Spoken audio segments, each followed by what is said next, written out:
Vítajte v kanáli Elektroškola. Predstavte si, že máte v zásuvke zapojenú práčku, rýchlovarnú kanvicu alebo elektrický ohrievač. Spotrebič funguje, istič nevypadáva, no zásuvka je počase horúca. Cítiť spaleninu alebo plast začína hnednúť. Ako je možné, že sa zásuvka prehrieva, keď istič stále drží? Najskôr jedna dôležitá vec. Istič nechráni každý jednotlivý kontakt v zásuvke pred akýmkoľvek prehrianím. Jeho hlavnou úlohou je chrániť vedenie pred nadprúdom, teda najmä pred preťažením a skratom. Ak obvodom nepreteká dostatočne veľký prúd, istič nemusí mať dôvod vypnúť, aj keď sa na jednom malom mieste vytvára nebezpečne vysoká teplota. Predstavme si bežný zásuvkový obvod. Fázový vodič L privedie prúd do spotrebiča a neutrálny vodič N ho vedie späť. Všetky spoje medzi rozvádzačom a spotrebičom by mali mať čo najmenší elektrický odpor. Keď je kontakt pevný, čistý a správne vytvorený, prechodový odpor je veľmi malý a spoj sa pri bežnom prúde zahrieva iba minimálne. Problém vznikne, keď je spoj uvoľnený, zoxidovaný, poškodený alebo má príliš malú dotykovú plochu. Elektrický odpor v tomto jednom bode narastie a tu prichádza jednoduchý fyzikálny vzťah. Tepelný výkon na odpore rastie približne podľa I na druhu krát R. To znamená, že pri rovnakom prúde môže spoj s väčším odporom vytvárať podstatne viac tepla. Ukážme si jednoduchý príklad. Spotrebič odoberá približne 10 A.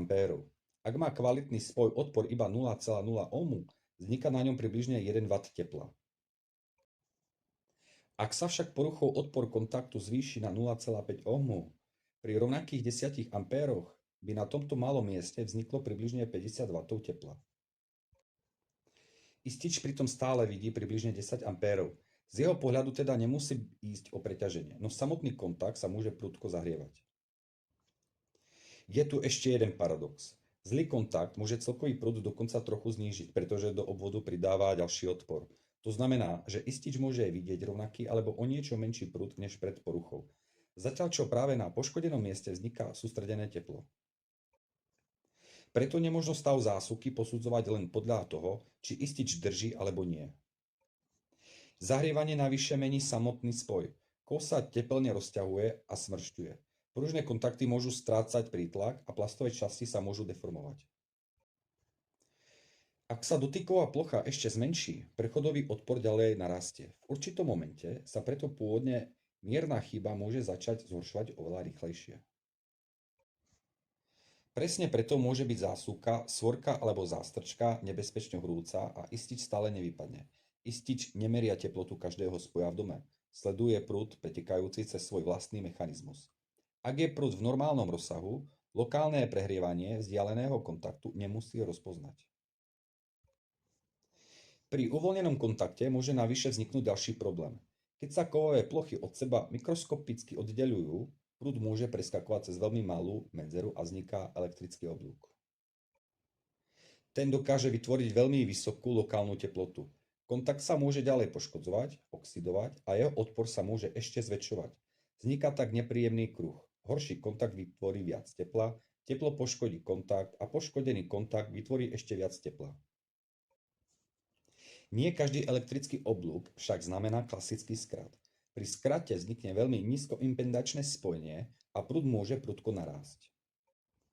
Vtedy môže rýchlo zareagovať elektromagnetická spúšť ističa. Pri sériovom oblúku v uvoľnenom kontakte však prúd stále preteká cez spotrebič.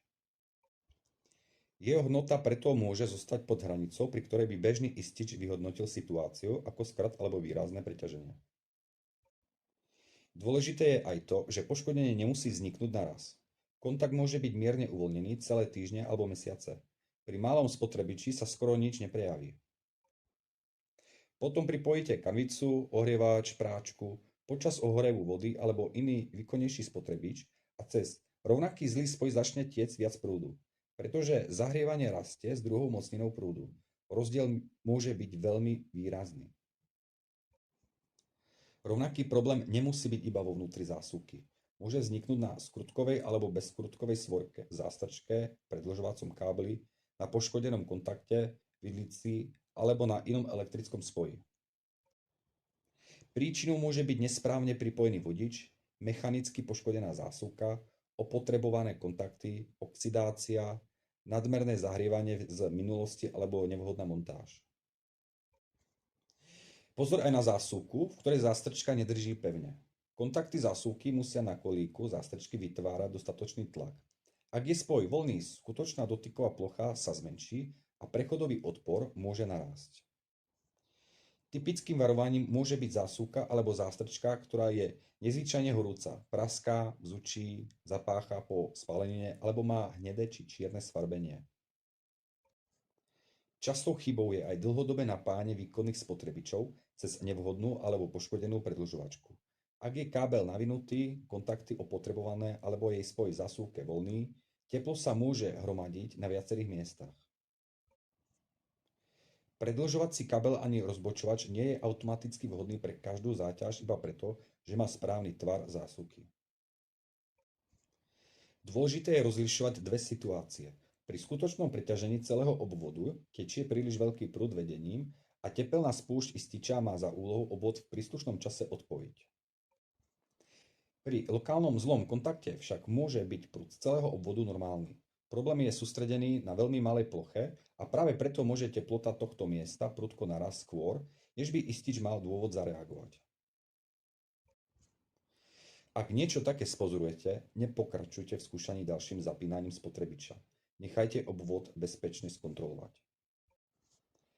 Rozstavený plast alebo začernený kontakt nie je kozmetická chyba. Je to dôkaz, že v danom mieste už prebiehalo nežiaduce zahrievanie alebo elektrické namáhanie. A čo istič B16? Číslo 16 znamená menovitý prúd 16 A. Neznamená to však, že pri 16,01 A okamžite vypne. Tepelná spúšť ističa má časovú charakteristiku a pri menších nadprúdoch reaguje s oneskorením. Písmeno B opisuje oblasť rýchlej elektromagnetickej spúšte pri násobkoch menovitého prúdu. Istič teda nerozhoduje iba podľa jednej pevnej hranice.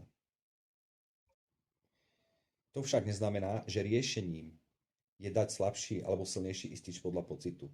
Hodnota ističa musí zodpovedať vedeniu, spôsobu uloženia, podmienkam inštalácie a návrhu obvodu. Svojvoľne zvýšenie hodnoty ističa môže zhoršiť ochranu vedenia a vytvoriť ešte nebezpečnejšiu situáciu. Možno vás napadne aj prúdový chránič. Ten rieši inú poruchu. Porovnáva prúd odchádzajúci vodičom L s prúdom vracajúcim sa vodičom N. Ak časť prúdu uniká inou cestou, môže vypnúť. Čistý zlý sériový kontakt však môže mať stále rovnaký prúd L aj N. Prúdový chránič preto nie je univerzálnou ochranou proti každému prehrievaciemu sa spoju. Najlepšou prevenciou je správne navrhnutá a odborne vykonaná elektroinštalácia, kvalitné zásuvky a spoje vytvorené podľa pokynov výrobcu.